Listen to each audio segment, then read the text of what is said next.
Welcome to the boiler room.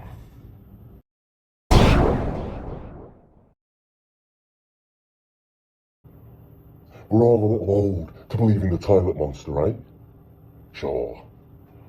Just you remember, you're never too old for it to believe in you. Let's enter the boiler room.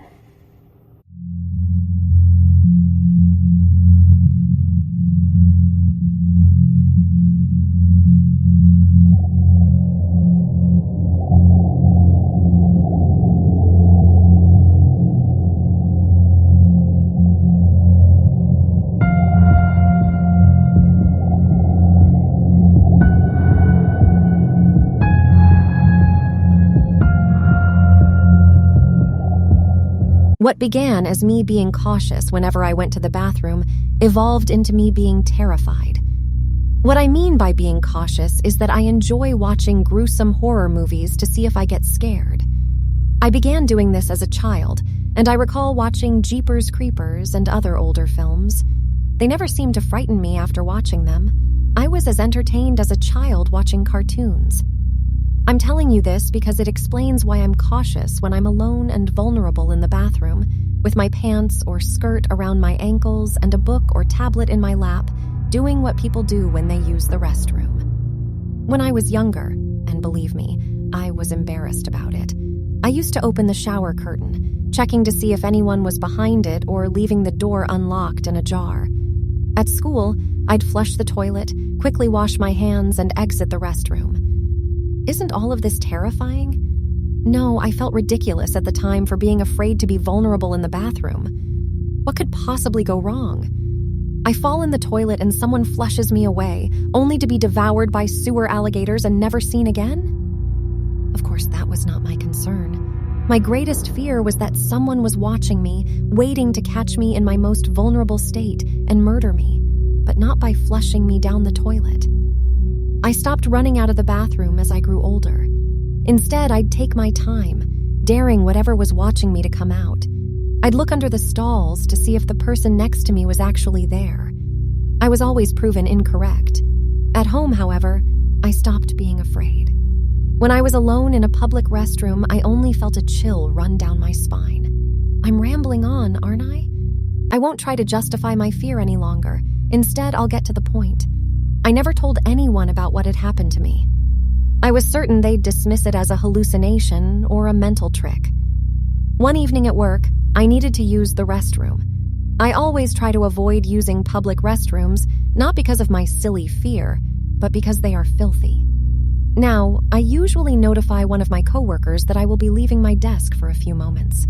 I stretched my legs and arms, loosening up the muscles in my legs and arms, and looked around the cubicles near mine. There was not a single soul. It wasn't strange to me or anything. I knew there would be meetings all week.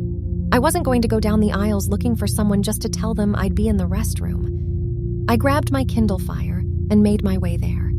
I entered the bathroom and quickly checked the mirror for any reflections of feet under any of the stalls. None. I swallowed and proceeded to the last stall. You're an adult, I think to myself. You shouldn't be scared to use the bathroom alone. Grow up.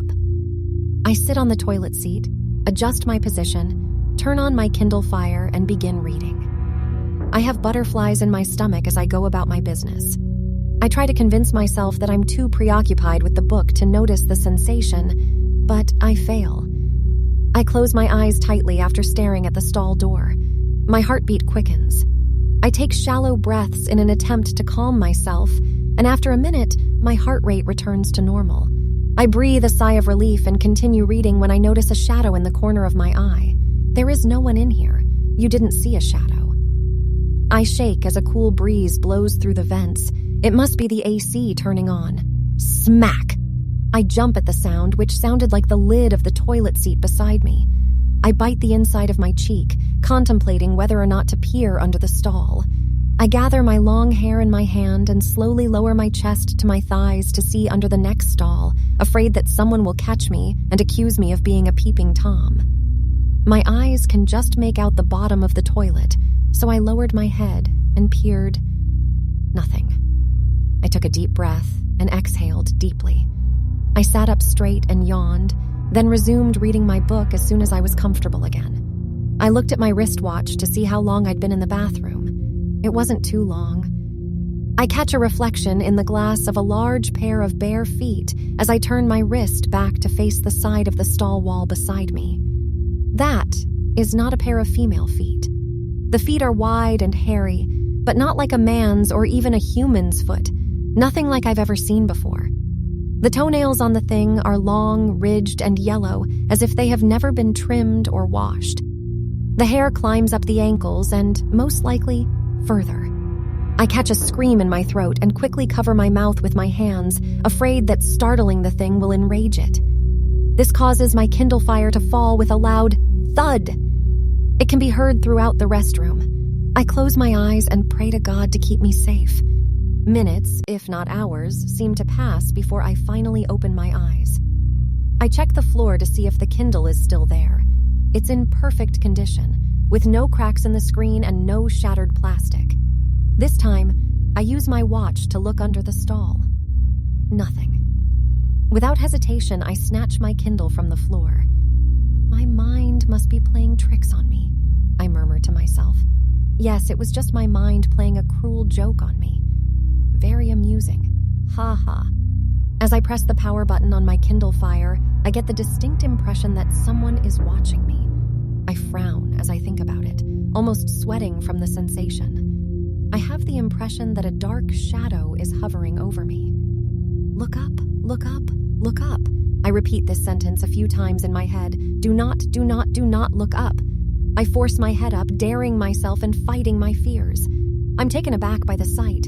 Long black cracked nails attached to a hairy hand. The nails are denting the metal by digging into it. I don't dare to look any higher. I quickly yank my pants up, grab my Kindle, and flee the bathroom. After what happened, I will never use that office bathroom again.